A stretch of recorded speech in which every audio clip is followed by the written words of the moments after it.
Hi hello எல்லாருக்கும் வணக்கம்ங்க. நம்ம இன்றைக்கி நம்மளுடைய கற்கவல்க சேனலில் என்ன பார்க்க போகிறோம் அப்படின்னு பார்த்தீங்கன்னா 6th ஸ்டாண்டர்ட் 3rd டேர்மில் இருக்கக்கூடிய முடிவில் ஒரு தொடக்கம் அப்படிங்கிற விரிவானம் தாங்க பார்க்க போகிறோம். வாங்க பார்க்கலாம்.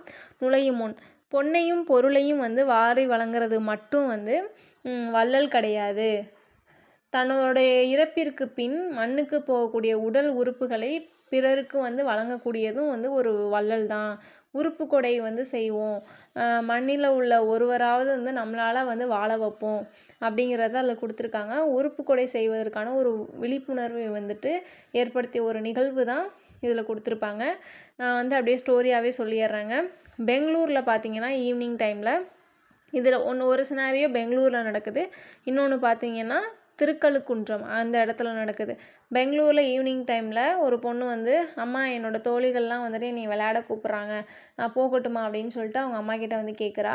அதுக்கு அவங்க அம்மா சொல்கிறாங்க, உன்னோட உடம்பு ஃபஸ்ட்டு சரியாகட்டும் தங்கம், அதுக்கப்புறம் விளையாட போகலாம் அப்படின்னு சொல்கிறா. ஆமாம்மா, எனக்குமே இப்போல்லாம் முன்னாடி மாதிரி ஓட முடியல, என்னன்னே தெரியல அப்படின்னு சொல்லிட்டு அந்த பொண்ணு வீட்டுக்கு வந்துடுறா. சரி நீங்கள் போய் விளையாடுங்கன்னு சொல்லிட்டு தோழிகளை அனுப்பிச்சிட்டு அந்த பொண்ணு வீட்டுக்கு படுத்துட்ருக்கா.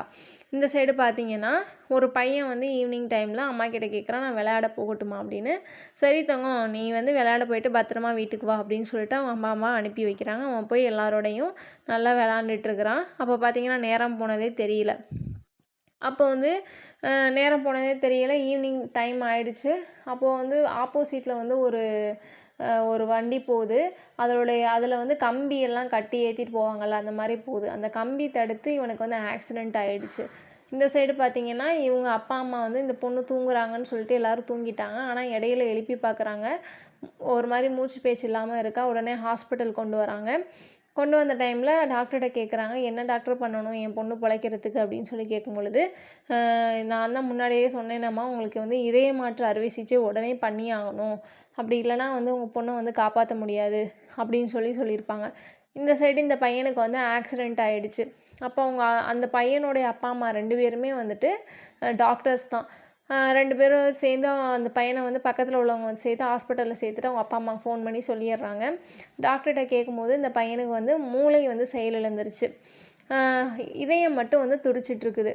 உடம்புல மூளை செயலிழந்துச்சு. மூளை அறுவை சிகிச்சை செஞ்சாலுமே அந்த பையன் உயிர் பிழைக்கிறது கஷ்டம் தான். நீங்களும் ஒரு டாக்டர் தானே, உங்களுக்கு தெரியும்ல அப்படின்னு சொல்லும் பொழுது, சரி நாங்கள் என்னோடய பையனை நாங்கள் சாக விட மாட்டோம், அவன் வாழணும், அவனோட இதயத்தை இதயம் இல்லாத யாருக்காச்சும் எடுத்து வைங்க அப்படின்னு சொல்லிட்டு அந்த டாக்டர்ஸ் அதாவது பேரண்ட்ஸான அந்த டாக்டர் சொல்கிறாங்க.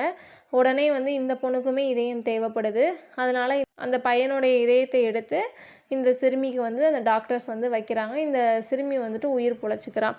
அந்த 2 பேர், அந்த டாக்டர்ஸ் 2 பேர், அந்த தம்பதிகள் யார் அப்படின்னு பார்த்தீங்கன்னா அசோகன் அண்ட் புஷ்பஞ்சலி தான் அந்த மருத்துவ தம்பதியினர். அந்த பையனுடைய பேர் பார்த்திங்கன்னா ஹிதேந்திரன். என்னென்னு சொல்லியிருப்பாங்கன்னா, தன்னுடைய இதயத்தை கொடுத்து மற்ற எல்லா இதயங்களையும் வென்றவன் அவன் அப்படின்னு சொல்லி கொடுத்துருப்பாங்க. அதனால் நம்ம இறக்குறோம் அப்படின்னா, நம்மளால் ஒருத்தவங்களுக்கு உயிர் கொடுக்க முடியும் அப்படின்னா உறுப்பு கொடை பண்ணுங்க அப்படிங்கிறத இந்த பாடத்துடைய கருத்து. இந்த வீடியோ பிடிச்சிருந்தா லைக் பண்ணுங்கள், ஷேர் பண்ணுங்கள். கற்கவல்க சேனலை சப்ஸ்கிரைப் பண்ணிக்கோங்க. தேங்க்யூ.